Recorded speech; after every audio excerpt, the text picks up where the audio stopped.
السلام علیکم ناظرین آپ دیکھ رہے ہیں جنگ پوائنٹ۔ ناظرین، ملک ممتاز حسین قادری 1985 میں راولپنڈی میں پیدا ہوئے۔ پاکستان کی پنجاب پولیس کے کمانڈو یونٹ ایلیٹ فورس کے ایک سپاہی تھے جو گورنر پنجاب سلمان تحصیل کے سرکاری محافظوں میں شامل تھے۔ ممتاز قادری نے گورنر کی جانب سے قانون توہین رسالت پر تنقید کرنے پر اس کو فائرنگ کر کے ہلاک کر دیا تھا۔ ناظرین، اگر آپ نے ہمارے چینل کو سبسکرائب نہیں کیا تو ہمارے چینل کو سبسکرائب کریں اور گھنٹے کا بٹن ضرور دبائیں تاکہ ہماری ہر نئی آنے والی ویڈیو آپ تک پہنچ سکے۔ ناظرین، ممتاز قادری کو راولپنڈی کی انسداد دہشت گردی کی عدالت نے جرم ثابت ہونے پر سن 2011 میں 2 مرتبہ سزائے موت سنائی تھی۔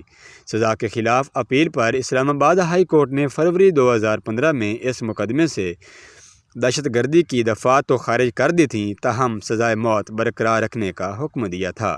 اسی فیصلے کو دسمبر 2015 میں سپریم کورٹ نے برقرار رکھا تھا۔ ممتاز قادری کو 29 فروری 2016 کو سزائے موت دی گئی۔ ناظرین، اگر ممتاز حسین قادری کی پیدائش و بشارت کی طرف ایک نظر دوڑائیں تو ملک محمد ممتاز حسین قادری کی پیدائش 1 جنوری 1985 کو راولپنڈی پاکستان میں ہوئی۔ ناظرین، اگر ان کی بشارت کی طرف سے دیکھا جائے تو آپ کی پیدائش سے 2 سال قبل ایک رات آپ کے والد محترم ملک بشیر آوان نیند سے بیدار ہوئے تو دیکھا کہ گھر کے ایک کونا میں ایک نورانی چہرے والے باریش بزرگ نماز پڑھ رہے ہیں۔ ملک صاحب پریشان ہوئے کہ دروازہ بند ہونے کے باوجود یہ بزرگ کمرے میں کیسے تشریف فرما ہوئے ہیں۔ اسی دوران وہ بزرگ اٹھے اور کمرے سے باہر جاتے ہوئے کہا، بشیر صاحب، جہاں ہم نے نماز پڑھی ہے وہاں اللہ کا ایک ولی اور عاشق رسول صلی اللہ علیہ وآلہ وسلم پیدا ہوگا جو آپ کا نام پوری دنیا میں روشن کرے گا۔ اس کی ایک للکار سے 400 کفر کے ایوانوں میں زلزلہ طاری ہو جائے گا اور پاکستان کی نظریاتی و جغرافیائی سرحدوں کو دوام حاصل ہوگا۔ چنانچہ 2 سال بعد اسی کونا میں ملک ممتاز حسین قادری کی ولادت ہوئی۔ ناظرین، ملک بشیر صاحب کا کہنا ہے کہ میں دہاڑی دار مزدور تھا اور اس کے حلال کما کر گھر کے 10 افراد کا خرچ مشکل سے چلاتا تھا۔ بنیادی ضروریات بھی پوری طرح میسر نہیں تھیں۔ ملک ممتاز حسین کی ولادت کے بعد میرے بچوں کو ملازمتیں ملیں اور دن بدن گھر کی رونقوں اور خوشیوں میں اضافہ ہوتا گیا۔ میرے علاوہ شاید کوئی نہیں جانتا کہ یہ ساری بہاریں میرے سامنے چند ممتاز کی برکت سے تھیں۔ ناظرین، اگر ان کے ابتدائی حالات کی طرف ایک نظر دوڑائیں تو ممتاز قادری کے گھر والوں کا کہنا ہے کہ وہ بچپن سے ہی خاموش مزاج تھے اور یہ عادت وقت گزرنے کے ساتھ ساتھ بڑھتی رہی۔ ابتدائی کلاسوں میں خود ہی اسکول کے لیے تیار ہو جاتے اور بغیر کسی کی مدد کے اپنا ہوم ورک مکمل کر لیتے۔ پاک صاف رہنے، محافل میں شریک ہونے اور نعتیں پڑھنے کا شوق تھا۔ 6ٹھی کلاس میں تھے کہ سر پر امامہ سجانا شروع کر دیا اور داہم کلاس میں پہنچے تو بانی دعوت اسلامی مولانا محمد الیاس قادری کے مرید ہو گئے۔ مرید ہونے کے بعد دینی رجحانات میں مزید اضافہ ہو گیا اور پڑھائی کی طرف توجہ کم ہو گئی۔ ممتاز قادری نے مدرسہ المدینہ کراچی میں داخلے کی خواہش ظاہر کی جو گھریلو حالات کی وجہ سے پوری نہ ہو سکی۔ ناظرین، اگر ان کی دین سے محبت کی طرف دیکھیں تو ممتاز قادری نماز، روزہ اور دیگر احکام شریعت کے پابند تھے۔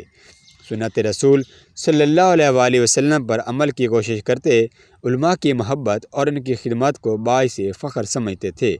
ممتاز قادری بہترین نعت خواں تھے۔ انہیں بچپن سے ہی نعت رسول مقبول پڑھنے کا شوق تھا۔ اپنی یادداشتوں میں لکھا، 10 سال کی عمر میں جو نعت رسول مقبول صلی اللہ علیہ وسلم ایک بار سن لیتا وہ مجھے زبانی یاد ہو جاتی، جبکہ اسکول کا انگریزی سبق مجھے 10 دن تک یاد نہیں ہوتا تھا۔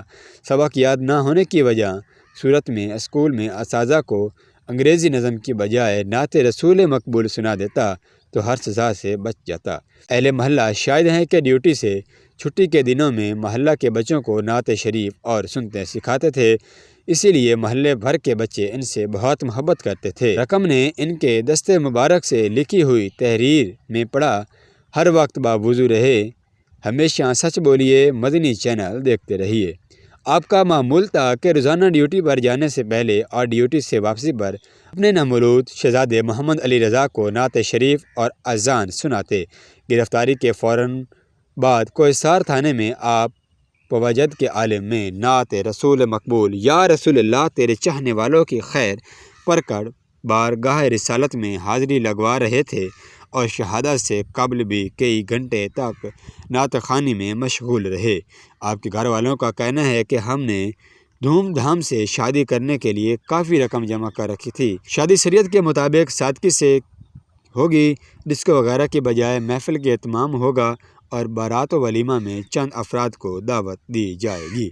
جنازے کے موقع پر شرکائے جنازہ کو ان کے ساتھی پولیس اہلکاروں نے بتایا کہ وہ ممتاز قادری میز پر کھانا کھانے کی بجائے زمین پر بیٹھ کر کھانا کھاتے تھے۔ ناظرین، ان کی پولیس میں شمولیت، سلمان تشہیر کے قتل کا پس منظر، سلمان تشہیر کا جرم، حکومت کی غفلت، ناموس رسالت کانفرنس، ممتاز قادری کا اضطراب، سلمان تشہیر کا انجام۔